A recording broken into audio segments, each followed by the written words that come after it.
अच्युतानन्त गोविन्द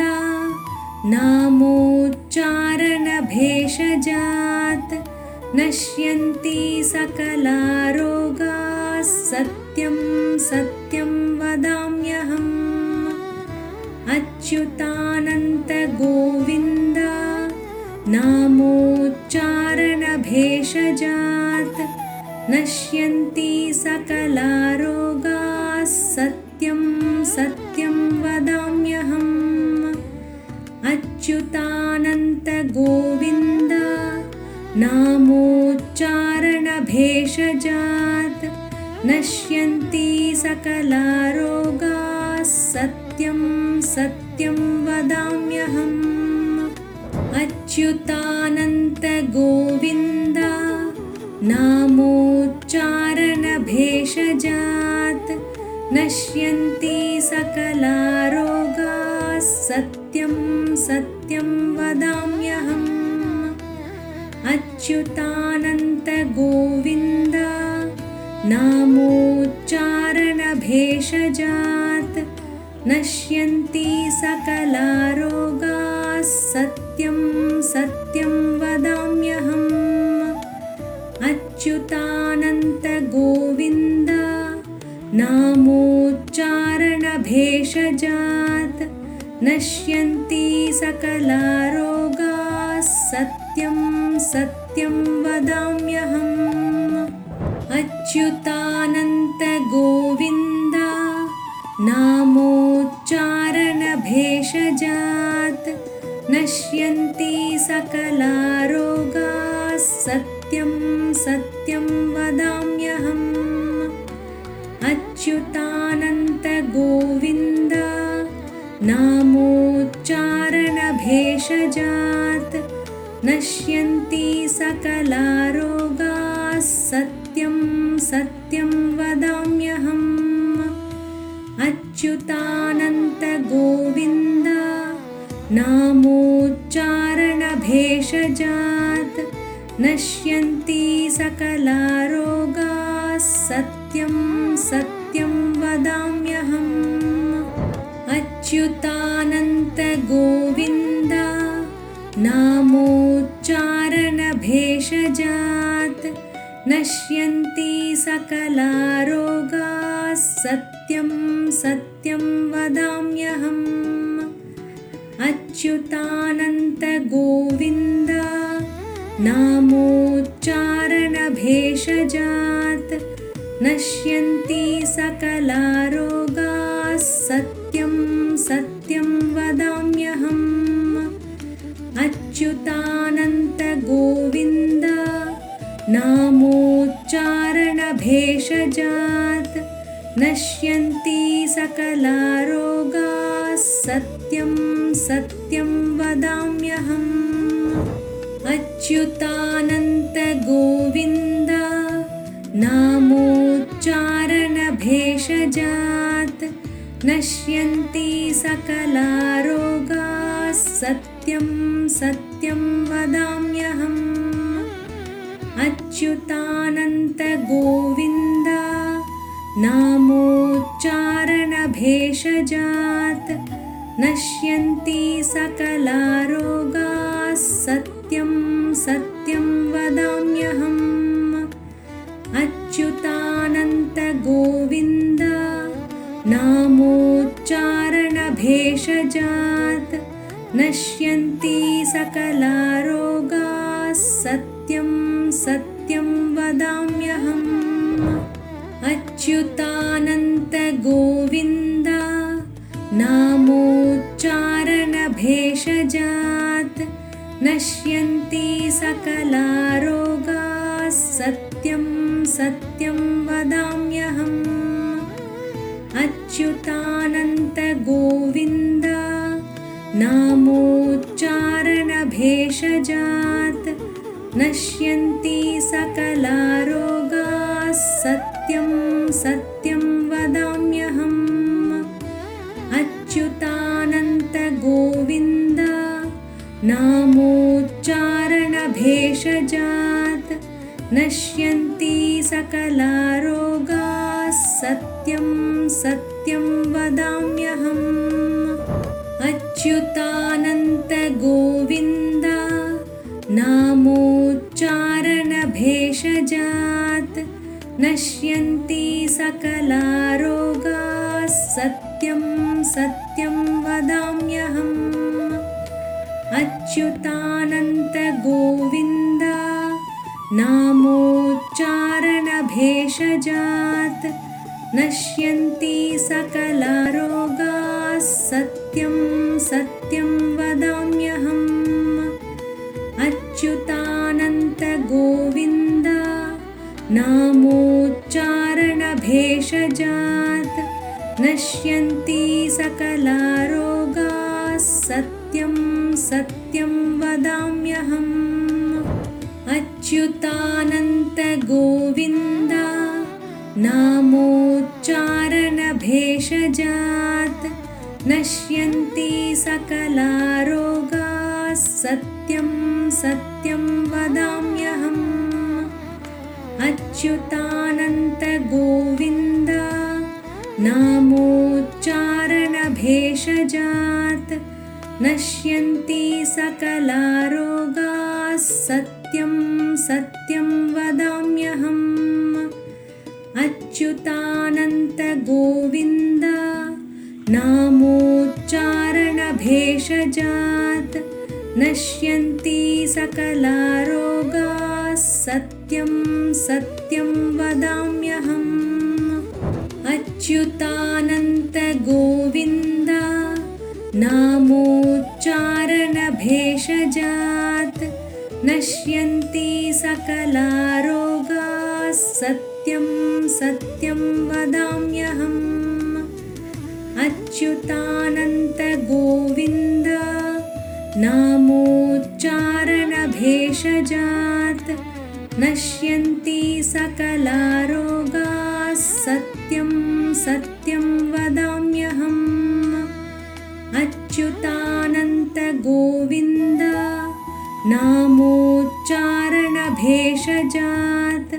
नश्यन्ति सकलारोगाः सत्यं सत्यं वदाम्यहम् अच्युतानन्तगोविन्द नामोच्चारणभेषजात्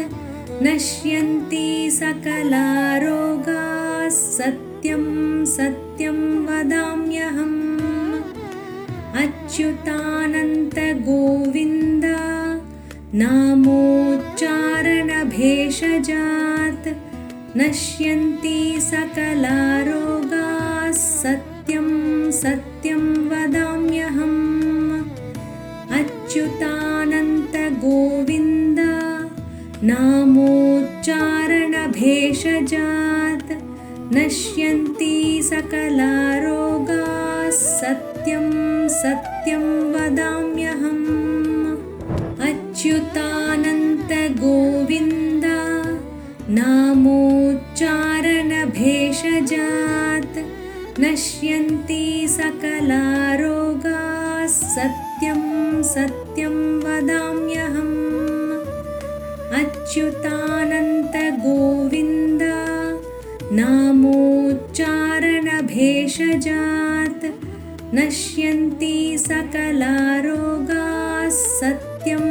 सत्यं वदाम्यहम् अच्युतानन्तगोविन्द नामोच्चारणभेषजात् नश्यन्ति सकलारोगाः सत्यं सत्यं वदाम्यहम् अच्युतानन्तगोविन्द नामोच्चारणभेषजात् नश्यन्ति सकलारोगाः सत्यं सत्यं वदाम्यहम् अच्युतानन्तगोविन्द नामोच्चारणभेषजात् नश्यन्ति सकलारोगाः सत्यं सत्यं वदाम्यहम् अच्युतानन्तगोविन्द नामोच्चारणभेषजात् नश्यन्ति सकलारोगाः सत्यं सत्यं वदाम्यहम् अच्युतानन्त गोविन्द नामोच्चारणभेषजात् नश्यन्ति सकला रोगाः सत्यं सत्यं वदाम्यहम् अच्युतानन्त गोविन्द नामोच्चारणभेषजात् नश्यन्ति सकला रोगाः सत्यं सत्यं वदाम्यहम् अच्युतानन्त गोविन्द नामोच्चारणभेषजात् नश्यन्ति सकला रोगाः सत्यं सत्यं वदाम्यहम् अच्युतानन्त गोविन्द नामोच्चारणभेषजात् नश्यन्ति सकला रोगाः सत्यं सत्यं वदाम्यहम् अच्युतानन्त गोविन्द नामोच्चारणभेषजात् नश्यन्ति सकला रोगाः सत्यं सत्यं वदाम्यहम् अच्युतानन्त गोविन्द नामोच्चारणभेषजात् नश्यन्ति सकला रोगाः सत्यं सत्यं वदाम्यहम् अच्युतानन्त गोविन्द नामोच्चारणभेषजात् नश्यन्ति सकला रोगाः सत्यं सत्यं वदाम्यहम् अच्युतानन्त गोविन्द नामोच्चारणभेषजात् नश्यन्ति सकला रोगाः सत्यं सत्यं वदाम्यहम् अच्युतानन्त गोविन्द नामोच्चारणभेषजात् नश्यन्ति सकला रोगाः सत्यं सत्यं वदाम्यहम् अच्युतानन्त गोविन्द नामोच्चारणभेषजात् नश्यन्ति सकला रोगाः सत्यं सत्यं वदाम्यहम् अच्युतानन्त गोविन्द नामोच्चारणभेषजात् नश्यन्ति सकला रोगाः सत्यं सत्यं वदाम्यहम् अच्युतानन्त गोविन्द नामोच्चारणभेषजात् नश्यन्ति सकला रोगाः सत्यं सत्यं वदाम्यहम् अच्युतानन्त गोविन्द नामोच्चारणभेषजात् नश्यन्ति सकला रोगाः सत्यं सत्यं वदाम्यहम् अच्युतानन्त गोविन्द नामोच्चारणभेषजात् नश्यन्ति सकला रोगाः सत्यं सत्यं वदाम्यहम् अच्युतानन्त गोविन्द नामोच्चारणभेषजात् नश्यन्ति सकला रोगाः सत्यं सत्यं वदाम्यहम् अच्युतानन्त गोविन्द नामोच्चारणभेषजात् नश्यन्ति सकला रोगाः सत्यं सत्यं वदाम्यहम् अच्युतानन्त गोविन्द नामोच्चारणभेषजात् नश्यन्ति सकला रोगाः सत्यं सत्यं वदाम्यहम् अच्युतानन्त गोविन्द नामोच्चारणभेषजात् नश्यन्ति सकलारोगाः सत्यं सत्यं वदाम्यहम् अच्युतानन्त गोविन्द नामोच्चारणभेषजात् नश्यन्ति सकलारोगाः सत्यं सत्यं वदाम्यहम् अच्युतानन्त गोविन्द नामोच्चारणभेषजात् नश्यन्ति सकलारोगाः सत्यं सत्यं वदाम्यहम् अच्युतानन्त गोविन्द नामोच्चारणभेषजात् नश्यन्ति सकलारोगाः सत्यं सत्यं वदाम्यहम् अच्युतानन्त गोविन्द नामोच्चारणभेषजात् नश्यन्ति सकलारोगाः सत्यं सत्यं वदाम्यहम् अच्युतानन्त गोविन्द नामोच्चारणभेषजात् नश्यन्ति सकलारोगाः सत्यं सत्यं वदाम्यहम् अच्युतानन्त गोविन्द नामोच्चारणभेषजात् नश्यन्ति सकलारोगाः सत्यं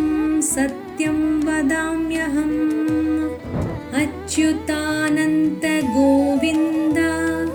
नामोच्चारणभेषजात् नश्यन्ति सकलारोगाः सत्यं सत्यं वदाम्यहम् अच्युतानन्त गोविन्द नामोच्चारणभेषजात् नश्यन्ति सकलारोगाः सत्यं सत्यं वदाम्यहम् अच्युतानन्त गोविन्द नामोच्चारणभेषजात् नश्यन्ति सकलारोगाः सत्यं सत्यं वदाम्यहम् अच्युतानन्त गोविन्द नामोच्चारणभेषजात् नश्यन्ति सकलारोगाः सत्यं सत्यं वदाम्यहम्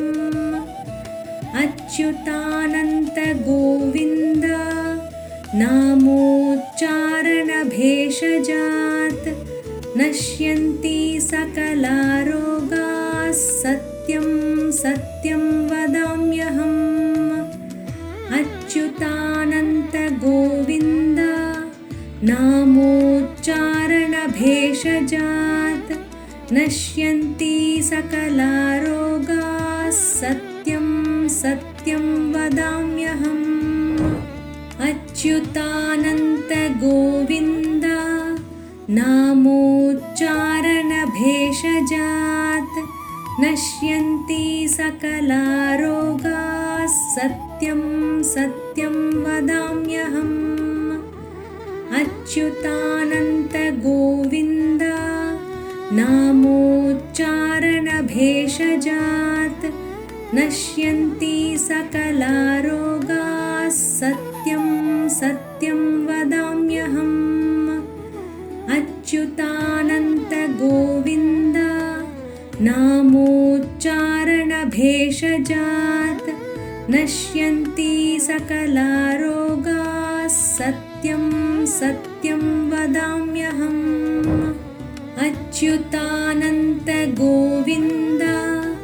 नामोच्चारणभेषजात् नश्यन्ति सकलारोगाः सत्यं सत्यं वदाम्यहम् अच्युतानन्त गोविन्द नामोच्चारणभेषजात् नश्यन्ति सकलारोगाः सत्यं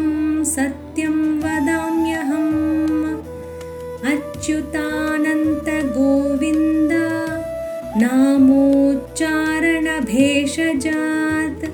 नश्यन्ति सकलारोगाः सत्यं सत्यं वदाम्यहम् अच्युतानन्त गोविन्द नामोच्चारणभेषजात् नश्यन्ति सकलारोगाः सत्यं सत्यं वदाम्यहम्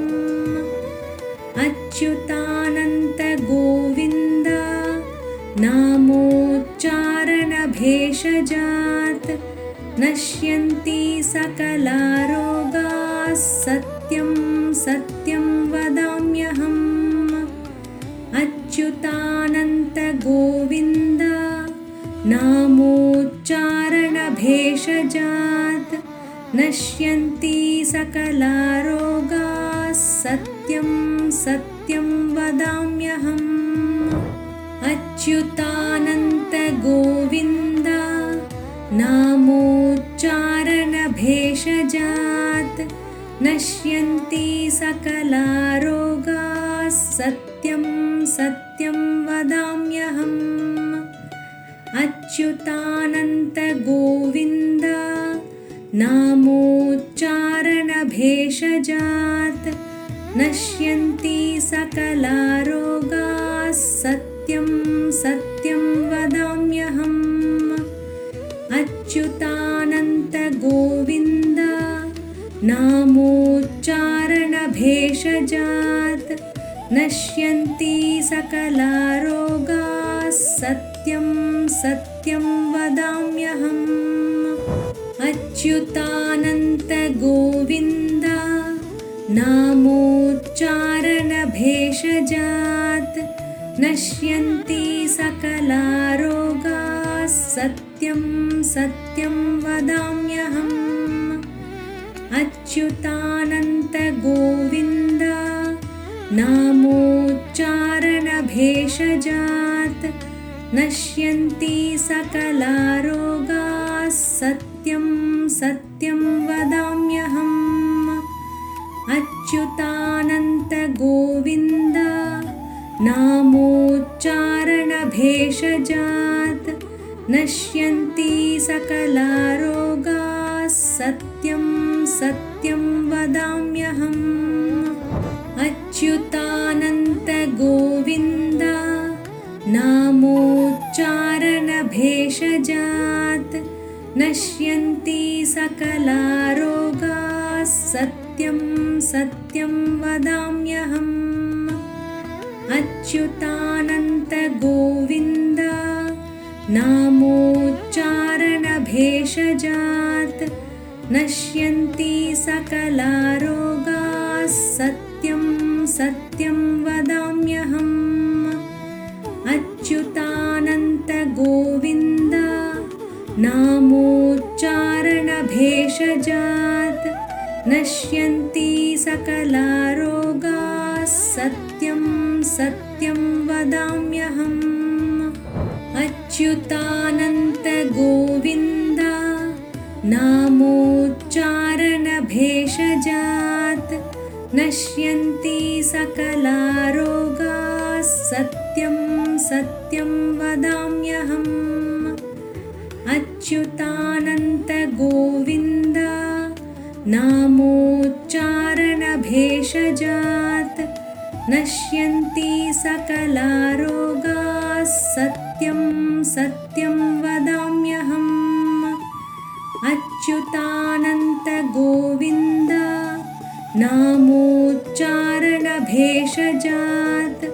नश्यन्ति सकलारोगाः सत्यं सत्यं वदाम्यहम् अच्युतानन्त गोविन्द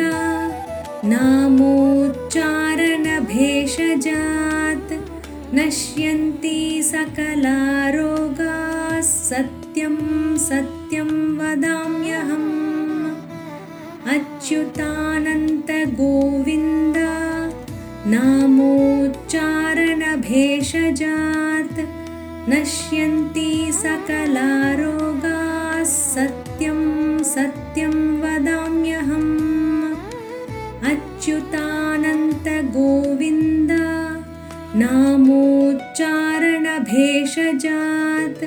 नश्यन्ति सकलारोगाः सत्यं सत्यं वदाम्यहम् अच्युतानन्त गोविन्द नामोच्चारणभेषजात् नश्यन्ति सकलारोगाः सत्यं सत्यं वदाम्यहम् अच्युतानन्त गोविन्द नामोच्चारणभेषजात् नश्यन्ति सकलारोगाः सत्यं सत्यं वदाम्यहम् अच्युतानन्त गोविन्द नामोच्चारणभेषजात् नश्यन्ति सकलारोगाः सत्यं सत्यं वदाम्यहम् अच्युतानन्त गोविन्द नामोच्चारणभेषजात् नश्यन्ति सकलारोगाः सत्यं सत्यं वदाम्यहम् अच्युतानन्त गोविन्द नामोच्चारणभेषजात् नश्यन्ति सकलारोगाः सत्यं सत्यं वदाम्यहम् अच्युतानन्त गोविन्द नामोच्चारणभेषजात् नश्यन्ति सकलारोगाः सत्यं सत्यं वदाम्यहम् अच्युतानन्त गोविन्द नामोच्चारणभेषजात् नश्यन्ति सकलारोगाः सत्यं सत्यं वदाम्यहम् अच्युतानन्त गोविन्द नामोच्चारणभेषजात् नश्यन्ति सकलारोगाः सत्यं सत्यं वदाम्यहम् अच्युतानन्त गोविन्द नामोच्चारणभेषजात् नश्यन्ति सकलारोगाः सत्यं सत्यं वदाम्यहम् अच्युतानन्त गोविन्द नामोच्चारणभेषजात् नश्यन्ति सकलारोगाः सत्यं सत्यं वदाम्यहम् अच्युतानन्त गोविन्द नामोच्चारणभेषजात् नश्यन्ति सकलारोगाः सत्यं सत्यं वदाम्यहम् अच्युतानन्त गोविन्द नामोच्चारणभेषजात् नश्यन्ति सकलारोगाः सत्यं सत्यं वदाम्यहम् अच्युतानन्त गोविन्द नामोच्चारणभेषजात् नश्यन्ति सकलारोगाः सत्यं सत्यं वदाम्यहम् अच्युतानन्त गोविन्द नामोच्चारणभेषजात् नश्यन्ति सकलारोगाः सत्यं सत्यं वदाम्यहम् अच्युतानन्त गोविन्द नामोच्चारणभेषजात् नश्यन्ति सकलारोगाः सत्यं सत्यं वदाम्यहम् अच्युतानन्त गोविन्द